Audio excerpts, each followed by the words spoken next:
Boqolaal weji oo qurux badan waxaa ka fiican hal qalbi oo daacad ah.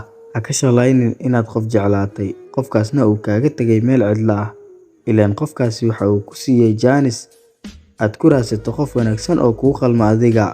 Ha ka shalaynin inaad qof daacad u noqotay, xitaa haddii uusan qofkaasi u qalmin in daacad loo noqdo. Waayo dadka qaar waxay u maleeyaan daacadnimaduba doqonnimo. Ha siin wadnahaaga qof aan aqoon sida wax loo jeclaado. Raaligelintuna waa sifo dhif ah, taasoo laga helo dadka kuwooda ugu daacadda ah. Ha ku khasaarin waqtigaaga qof aan rabin inuu waqtigiisa kula qaybsado. Ma jirto cid markasta mashquul ah, kaliya waxay ku xiran tahay muhiimadda liiska aad qofkaasi uga jirto. Ma dhimanaysid haddii aad weydo qof aad jeceshahay, laakiin waxaad dhimatay markii aad weydo sharaftaada. Dadka sida dhabta ah isku jecel si sahlan kuma kala haraan. Xitaa haddii ay jirto 100 sababood oo ay ku kala tagi karaan, waxay helaan hal sabab oo ay ku wada joogi karaan.